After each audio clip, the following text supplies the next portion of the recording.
This is episode 93 of the EdTech Takeout from Grantwood AEA. My name is Jonathan Wiley, and here is Mindy Carney. Hello, hello. Still making podcast episodes in May. I know. I thought, is this it? Is this it for the summer? Or you have an idea? Do you have an idea? I thought I need to have a talk with Wiley. Are we done for the school year, or are we still going? What's the plan? We're still going for now, I guess. Oh, are we having the conversation now, or I don't know. On air? I don't know. Yeah. Well, I thought this would be a good topic that we could dip into before we close out for the summer. And we need to give people warning, I think, before we close out for the summer too. We should just stop, should we? Yeah. I don't know. Do people care enough? Are they like, oh, that must have been it? Yeah, maybe not. Because when I go on vacation, man, I'm out. Goodbye. I know it. I know. It's like you don't hear from Mindy at all for a couple of months. Yeah, I love it. Mm-hmm. All right. So news and follow-up. You've got a list here. I got a list here. First thing on the list is a tweet I saw from Moat. And we've talked about Moat before, the audio comments that you can add into Google. And so they've added Moat for Docs now, apparently, as of May 3rd. So you can now do Moats for comments. You can do it for Classroom. You can do it for Slides, for Gmail, for Forms. And you can now do it inside of a Google Doc. You just highlight the text that you want to add a Moat audio link to, and click on your extension there and record your Moat. Put it in there. Your Moat note? Your Moat note, Your memo note? Wonder how they came up with Moat. I feel like maybe memo note would be a good one, but yeah, it's a good try anyway. I'm not sure if that's right, but makes sense. All right, I also have we talked about Icons Mania in a previous show. Also from Slides Mania, Icons Mania. They have a fun video out that I thought maybe you might like, or definitely maybe I could see Lynn Kleinmeyer playing with these two. But how to create digital stickers using their icons. Yeah. And you know how, stickers that you get on a sticker sheet where you peel it and they have that outline that goes around the outside where it got cut from the vinyl cutter and stuff. So she shows you how to use her icons and put them into Google Slides and create like a really fun kind of sticker out of them where you can put text underneath them, save them as transparent PNGs, and then you can put them anywhere you want. So they are darling. Oh, yeah. I love this. Okay, I'm going to leave this tab open. I'm going to come back and check that out for sure. Next up, we saw this on Gina Rogers' Voxer messages. But Zoom has something called an immersive view now that will put 25 people inside of one virtual background. It's bizarre. It's a little bizarre, you have to admit. Yeah, it was a little bit bizarre. I think it depends on the background you choose and where you put the people. But the example they have here almost looks like a Last Supper painting sort of thing with all these people sitting at the one table. Yeah. But they're not really there. The Last Supper in their futuristic office. Yeah. Did Gina have it like they were on there was like tiers or something? Like different stadium seats or something like that? Yeah, it was super funny. But, for a team meeting, if you're looking for something different or to shake something up, I thought it was super entertaining. Because, we kind of tried to do this with our holiday card at the end of 2020 where we, were like trying to do like high fives with one another. And I don't know, it could really be a way to do something creative for the first couple minutes of a meeting just to kind of get everybody talking and thinking and whatever. So I wonder, if you had a class of the right size, what it would look like if you put all your students in the same place, and it would be like they were all sitting in the same virtual room together instead of all in little boxes. So I don't know. Sure. It might be something fun to play with. All right. So Seesaw update. Yeah. Yes. So they've introduced something called Progress, which is a premium feature. So you have to have a Seesaw for Schools subscription, but I feel like it's just kind of an upgrade to Skills. And we kind of talked about this off air. I'm not sure how many people are using skills within our school district. I kind of feel like you have to be kind of a power user to get to that point where you're using skills or using skills effectively. But it's supposed to help you track a little bit about where your students are at, how many pieces of evidence they have. You can only use this on the web, though. You are not able to use this in the mobile edition. I did not know that. Yeah, so I think they were hoping to get it out to teachers before the end of the school year. And so they just wanted to push this update out because they knew it would be beneficial for teachers that are, doing like progress reports or grades or communicating with families where students are at, especially because students could be all over the place, especially this year.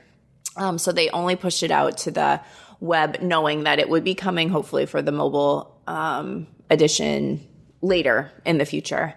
So it might be something, if you haven't been into skills lately, you might want to take a look. It's going to show up right in your dashboard Word Journal activities inbox. It now says progress as opposed to what it used to say was skills. So might be something to take a look at. If you haven't been using skills, probably not the time to start that up in May, but definitely something to keep in mind maybe for next year as you start the year with your Seesaw for Schools count. Yeah, as you look ahead, maybe that's something you can plan ahead to take a look at. And if you are an AEA school and you are looking to get started with skills, then I'll put Mindy's email address in the show notes and you can send her a message. Yes, absolutely. All right, last but not least. But most bizarre. Yes. Bizarre. Things that make you go, huh? Kahoot acquires Clever for $500 million. What do you think of that, Mindy? I mean, they're not associated in any way, shape, or form as far as, tech tools are concerned. Mm-hmm. Clever and Kahoot they're not the same type of tool. Kahoot must really be growing. It's probably a really great investment for them because I think Clever is definitely a great tool. It's a powerful tool. Lots of schools use it. If you don't know what Clever is, it's a way to have kind of like a single sign-on for your students. Works really well with younger kids, I think. But as you know, Kahoot is like a quizzing, gaming system. So those two that's interesting. I don't know. Yeah, I don't know either. The EdSurge article here said that it was a better deal for Clever than it was for Kahoot, but I don't know because Clever haven't been quite as popular as in recent years, but I don't know. They bought Whiteboard.fi, didn't they, as well, Kahoot? So yeah, just recently, right? Yeah, so they must be looking at expanding their reach in the edtech market. All right, so up next, main course served to you piping hot is Teachers Pay Teachers. Wow. We're going to go there today. Yeah, we're going to go there today. We've talked about Teachers Pay Teachers, the two of us, lots of times, and I feel like many a time during episodes we've made comments here and there about Teachers Pay Teachers, and then I get this random box from Jonathan Wiley, and he's like, hey, let's just talk about Teachers Pay Teachers. Let's just put it out there. And I'm like, okay, sounds good. Every time we bring it up in the show, I feel like it is a reasonably controversial thing, and everybody has their opinions and views on it. And in the past, I've always thought, look, let's just not deal with that right now. It's going to derail us, take us down the wrong path. But today, we're going to go down that path and see where it leads. And then we're going to go on vacation, and we're not coming back. Turning off for a long time. Emails, notifications, everything else. Well, I mean, if you don't know what Teachers Pay Teachers is, then a little overview is that it is a online platform where teachers can go to research and find materials that other teachers or people have created for their classrooms or for classroom experiences. Yeah. It's an online marketplace, I guess. Right. Yeah, right. Anyone can sell on Teachers Pay Teachers, whether they are a teacher or not. Anyone. Anyone, yep. So we'll come back to that maybe. Yep. Okay. But before you can sell, you have to upload at least one free resource. So, right. I mean, that's there are free things on Teacher Pay Teachers, and there are paid things on Teachers Pay Teachers. Right. And the way it works, creators, people who are selling on there, I think they're called Teacher Pay Teacher authors. Oh, okay. They can choose between two different types of accounts. So as a seller, you can get the free basic account, or you can pay for a premium membership that sells for $60 a year. And that just adjusts the cut that you give to TPT when you sell something. So basic membership means that you would get 55% and they would get 45% of all sales. But if you're a premium member, you get 80% of the revenue on resources you sell, and Teacher Pay Teachers gets 20%. If you're a school administrator, you can actually set up a school account and give funds to your teachers. I didn't know that either. That was research for the show here. I found that out. Nice. Yeah, well so if you have a lot of teachers using it, you could set up your own school account and put funds in it for people. And teachers can also set up a TPT class fund for parents, friends, or family, or just about anyone else that wants to donate money to you. And then you use that money to spend on Teachers Pay Teachers. So almost like a donor's choose. Yeah. And then you say, hey, give me some money so that I can buy things on TPT. And people give you money, and then you have to spend it there. So I guess I didn't know that this was a thing either, but I did know that you can buy like gift cards for Teachers Pay Teachers, because I've seen that before, like especially during like Teacher Appreciation Week. First of all, don't ever give a teacher like a gift card to go buy stuff for her classroom or his classroom. What would you suggest instead? Now that I'm outside of the classroom, I can say that. Please stop doing that. Don't buy your teacher something as a thank you gift that she or he has to use in his or her classroom. Get him a gift card for a restaurant. Gift cards are good ideas, but yes, like restaurants or Target or, places like that are good because, you're giving gifts to people at the end of the year.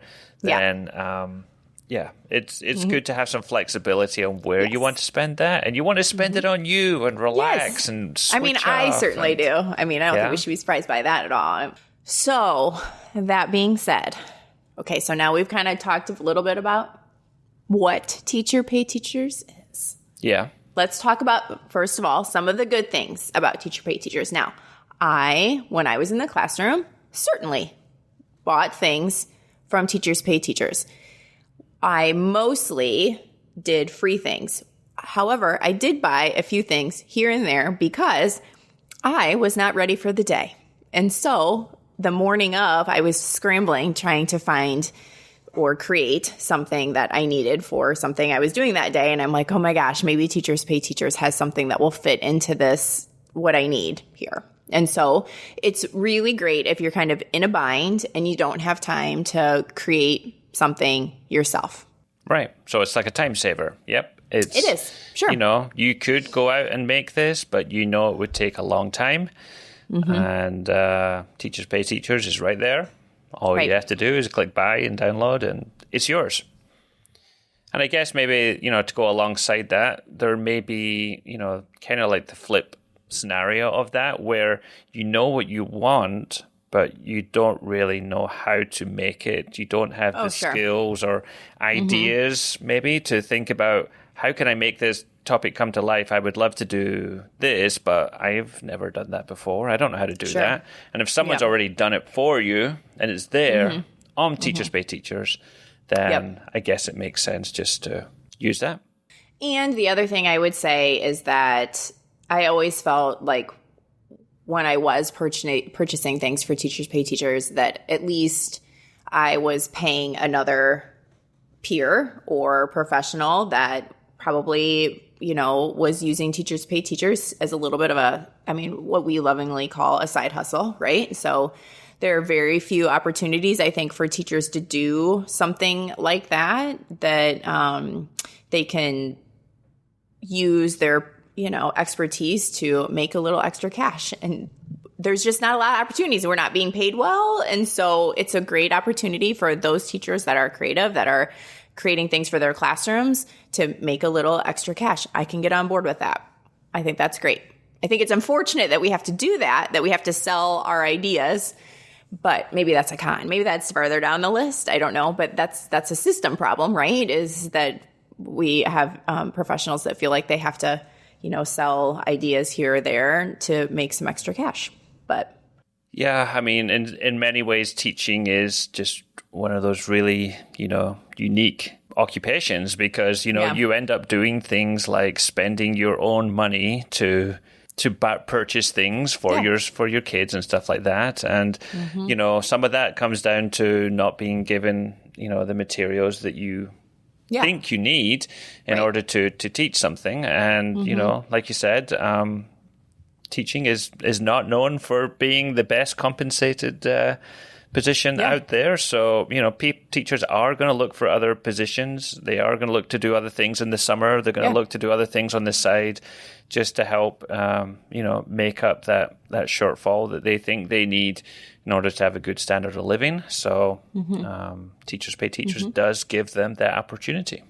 Yeah, absolutely. And I'm sure some of those Teacher Pay Teachers on there, I've seen interviews with them in other blog posts and things, and they use the money that they get from Teachers Pay Teachers to buy things for their classroom. It's not just to, help put food on the table. It's to, stop them spending their own money on supplies and things that they would buy for their classroom.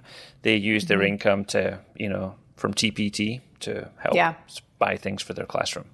Which is also unfortunate, right? It's unfortunate that we're in that situation, that's something that has to be done. So, but it is, it's a creative outlet for people too. Sure. I would imagine, look at all of the materials, we talked about Slides Mania and Icons Mania, right? That's a creative outlet for the creator of those things. And so I'm sure there's people that I enjoy doing that type of stuff. Absolutely. I'm lucky that in my position, I can hand those things out for free or send them to people or make copies of them and be like, oh, here you go. So it's an opportunity for sure that, teachers are taking advantage of. And that's great. So it's a time saver. It offers creative ideas that you may not have come across before. And it gives teachers a chance to earn a little bit extra money for supplementing their income. Right. Let's flip over to the cons. Yeah, because not everybody is fully supportive of the idea of Teacher Pay Teachers. And what do you think the biggest reason for that is, Mindy? I think it depends on who you're asking. I would say that a lot of the argument that I have seen about Teachers Pay Teachers is the copyright issues within Teachers Pay Teachers. So the people that I've seen most vocal about it, I think, are those that share ideas and are creating things for free, and people take those and take their ideas and put it into Teacher Pay Teachers, and people are paying for the ideas of others. So the biggest challenge, I think, is the copyright around Teachers Pay Teachers, and that not necessarily those things aren't researched and vetted by Teachers Pay Teachers. So just because you find it on Teachers Pay Teachers doesn't mean it's good. Cute does not mean that it's good. And quite frankly, to be honest with you, if you feel like you're not creative enough to create those things, that software is bought by people. All of those cutesy things that people are putting on those digital worksheets or placemats or cards or whatever is, purchased software by them. Kids don't need that type of stuff to learn, and in fact might find it very distracting. So, make a box and put a title in it and have kids do that. You don't need a cute little character on it to make it worthy of your students. It's the idea and the thought and the work that students are doing around something like that makes it more powerful than the cute character that's on it. All right, let me pull you back a bit. So, copyright, yes, I 100% agree with that first point. There's two things I've seen with that have been problematic.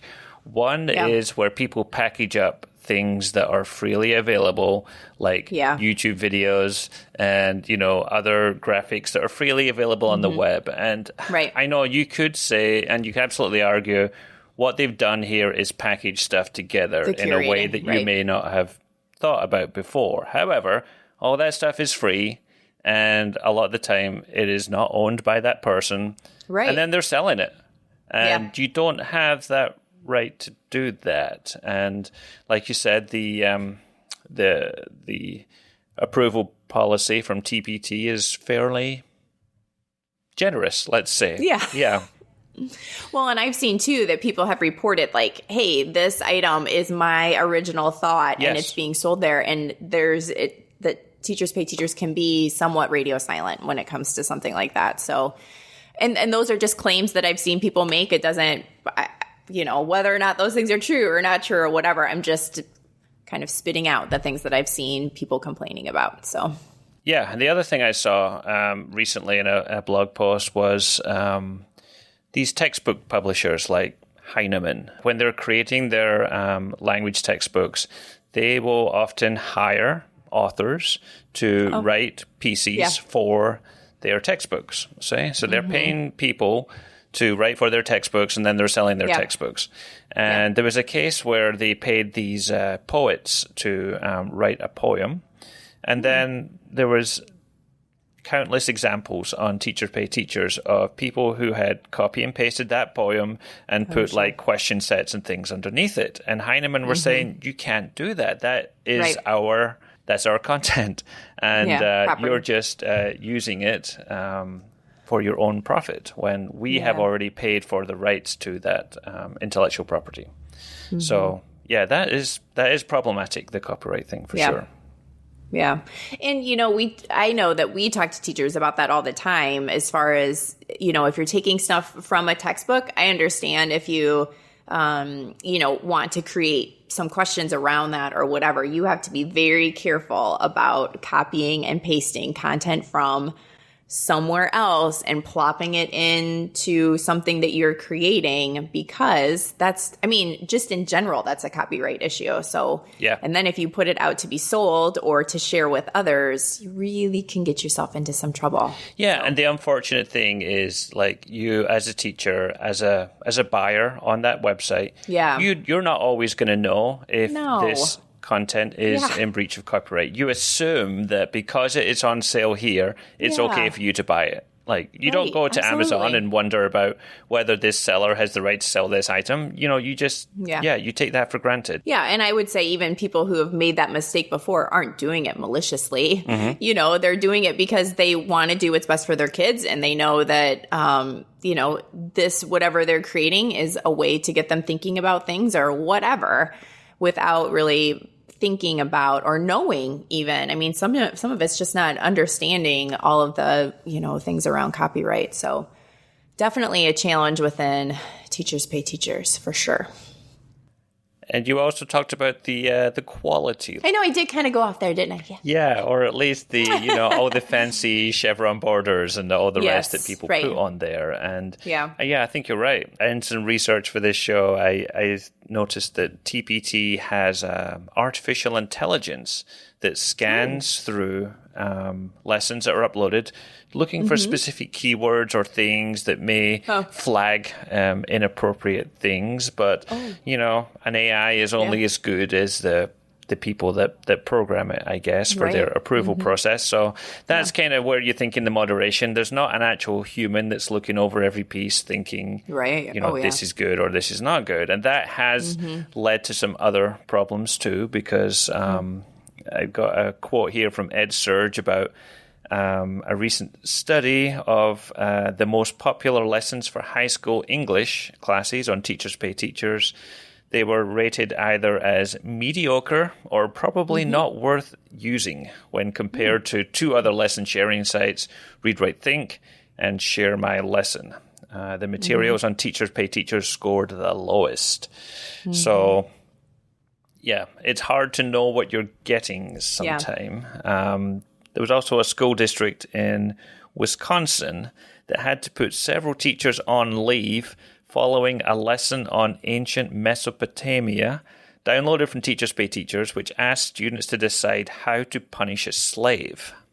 Oh my gosh. And so, yeah, that was problematic too, especially given the racial tensions that we have in our country. Certainly. Yeah, so those lessons did get removed and they're no longer there, but it's the things that slip through the cracks, the things that people, I don't know, you've really got to be careful about what you find on there and how you use stuff on there, I think. Mm-hmm. Well, and I would say, and I understand why they do it this way too, but you can see small little previews of what you're purchasing, but you don't necessarily get the whole shebang either. Mm-hmm. So you are purchasing somewhat blindly, and then to get something like that, in a packet or something like that, you're like, oh, geez, I didn't even look at this page number 7 here to know that, and here we are, we're talking about it in class, and I wasn't prepared at all. So, certainly. So you mentioned a couple other, share a lesson. I think I've been there, but I haven't looked into that at all. Do you pay for lessons on Share a Lesson? No, Share My Lesson is free, and so is Read, Write, Think. Yeah. Yeah. So those are good alternatives too, to go and take a look at those things too. I know Teachers Pay Teachers is super popular and might be the first place that you go, but those are a couple other places that you could go and look and see if there are things that might be beneficial. And I think the other big thing that people will talk to you a lot about in terms of Teacher Pay Teachers would be, wouldn't it just be nice to share things for free? Like people do on that Read, Write, Think or Share My Lesson, for the good of the community and for all the kids in our education system, and then we get into things like open educational resources, which are exactly designed for that. Here's a resource. You can use it any way you want. You can modify it. Just give credit to the original person and, it's yours for free. Well, and I think I saw this on the show notes somewhere that you've talked about this is, the other thing that I know has been brought up is if you're using your school computer or software that's been given to you by your school or, while you're in your classroom, does that intellectual property belong to you or to the school? Yeah, that is definitely something else to think about. I don't know if that's a pro or a con, but that's if you are doing this as a seller.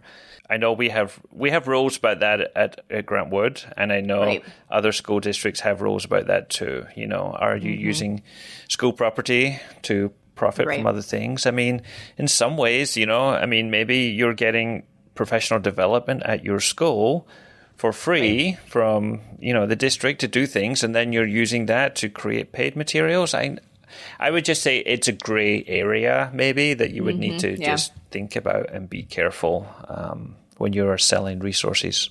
I mean, we have to get approval if we're doing anything outside of our core job, right? So even if we were to leave our AEA area and go to a different area and they've decided that they will pay us to present or whatever, we have to have all of that approved because the intellectual property that we're probably sharing is also Grant Wood's, so even for anything like that, I think it's just a good conversation to have and make sure that you've asked those questions before it's too late, right? Yeah, for sure.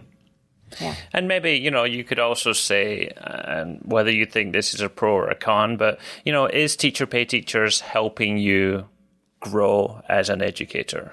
Are you growing and learning from other people because of what you are seeing and using on Teacher Pay Teachers? Sure. And if you are, awesome. If it's giving you great ideas, if it's giving you inspiration, if it's making you think next time I'm going to make this myself, or I could maybe put a spin on that, then awesome.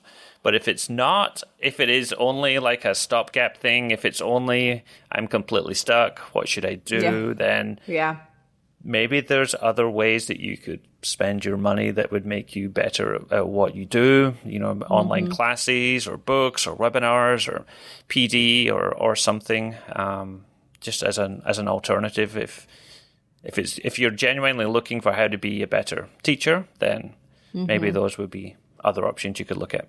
It's a challenging conversation because I think the two of us can see both sides of this. And I've watched arguments about this on the Twitters for years. And so it's super interesting to see people that have been on both sides of it as well. Like, hey, I find really great resources on Teachers Pay Teachers. They help save me time. They are help me think about organizing. Like I think about, like graphic organizers, things like that. Ways to organize things I hadn't thought of before or whatever. But I've also seen a lot of people kind of like we mentioned that are like, these are my original ideas and someone else is taking them and making them their own and making money off of it, which is a challenge too. So I think you just have to be very careful, right? I mean, that's our biggest piece of advice is that if you're going to go there, make sure the materials are, worthy of your students and just be careful with copyright. If you're the creator of those things too, just be very careful. Yeah, and I think it's a good conversation worth having because,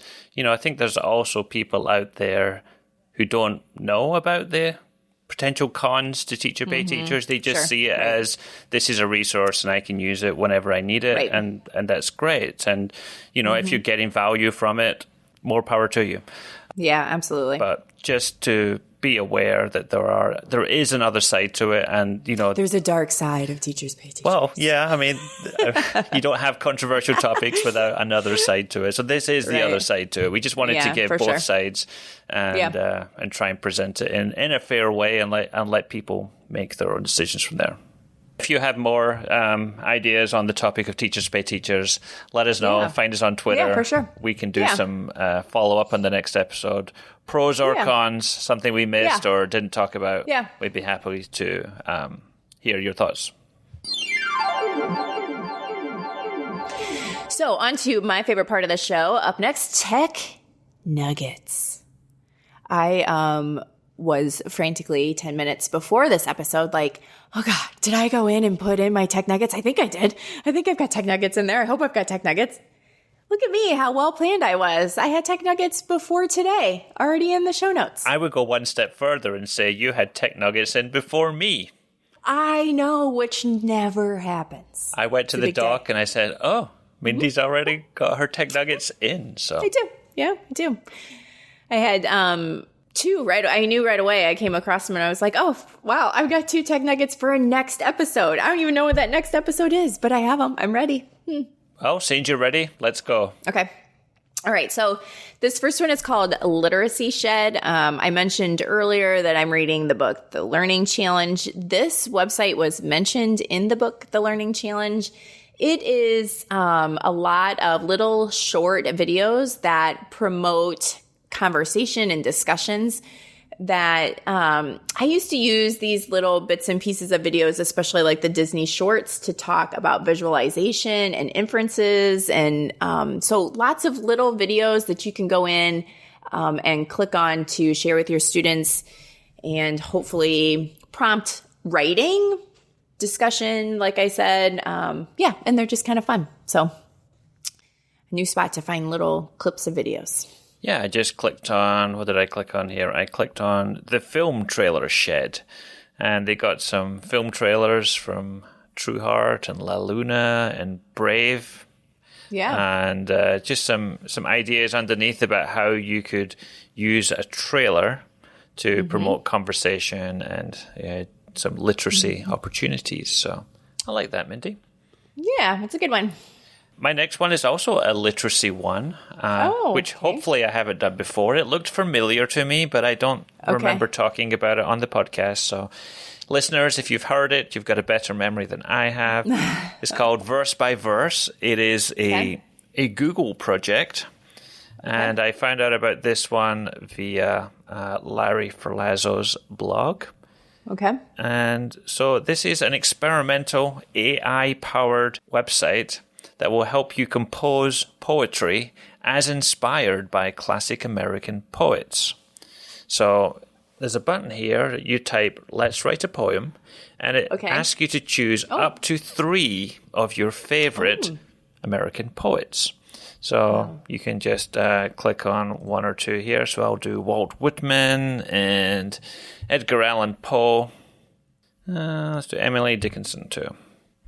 And once you have your poets, you click next, and then you choose the type of poem that you would like to have. So you can have a quatrain, a couplet, or a free verse, and the number of syllables for each line of verse, and then the rhyming pattern that you would like to use. So these are all great vocabulary, things to talk about for literacy and make sure students have an understanding of that.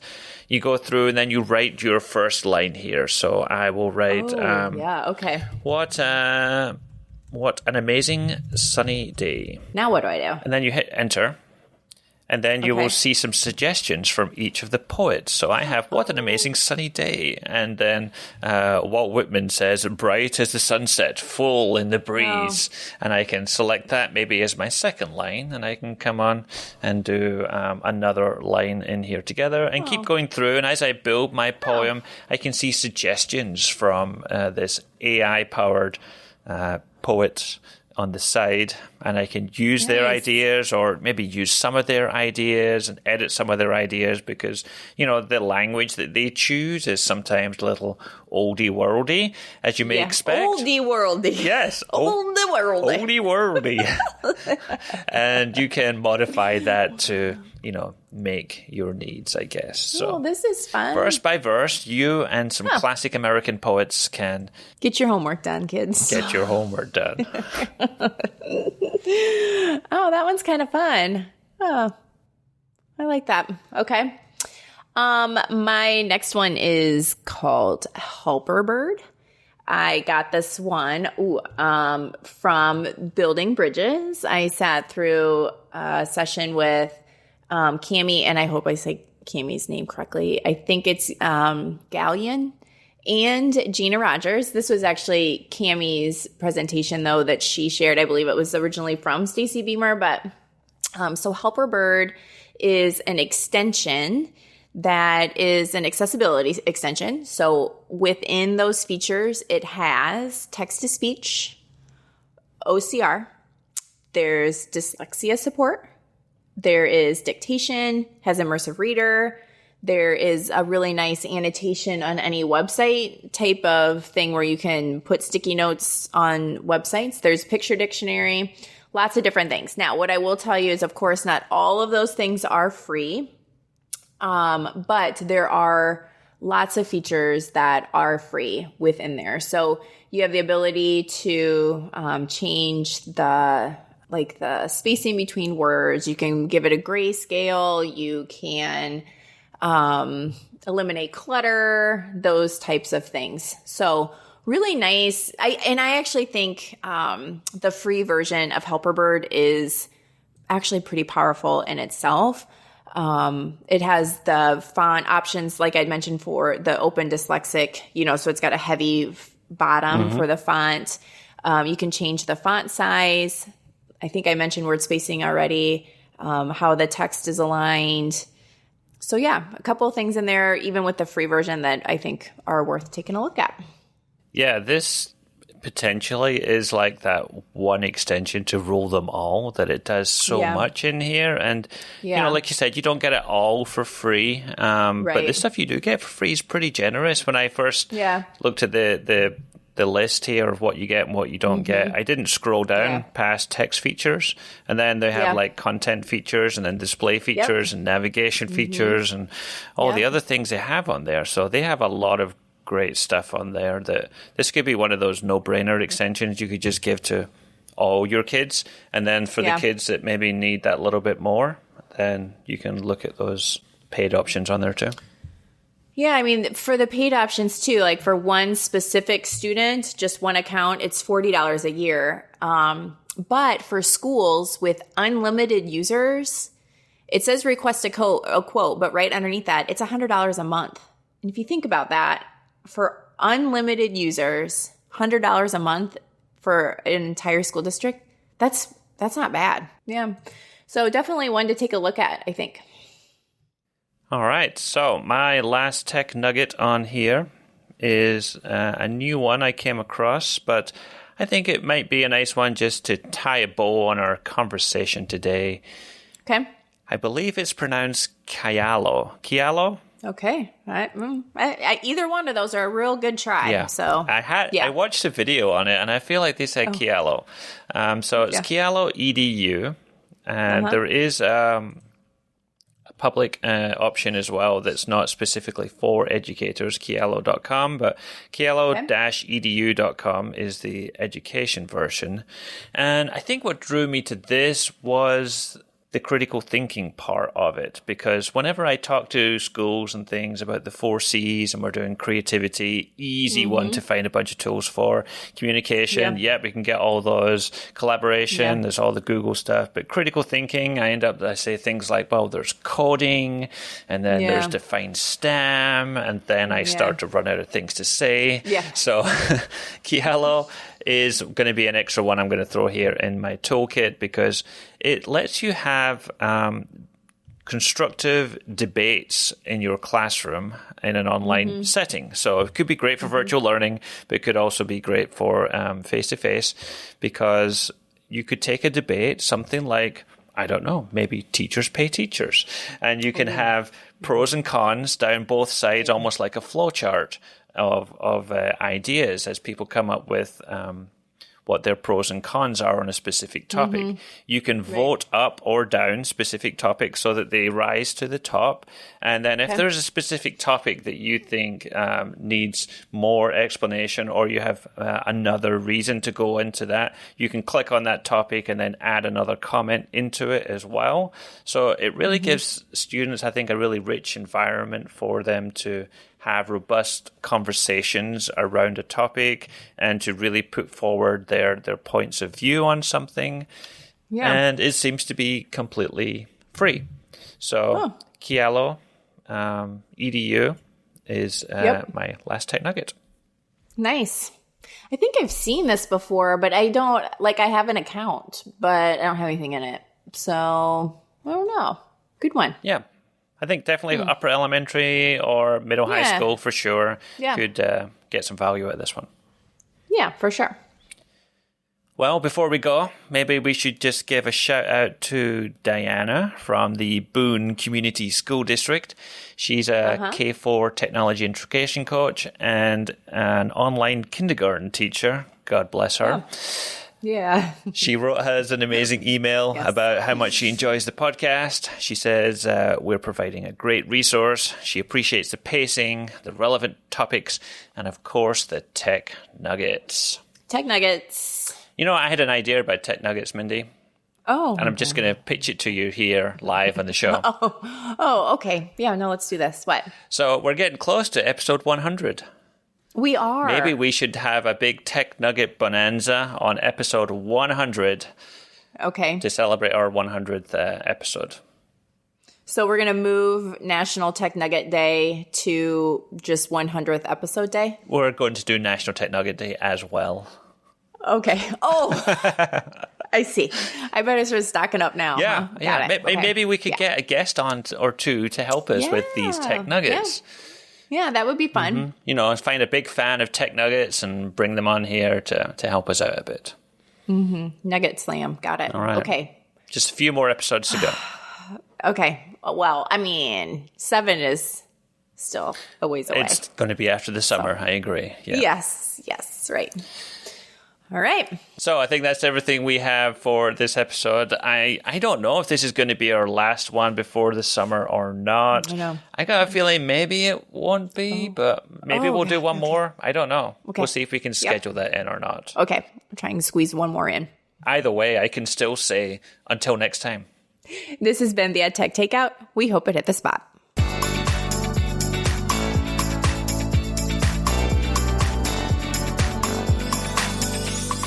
For more information on today's episode, please visit dlgwaea.org/podcast.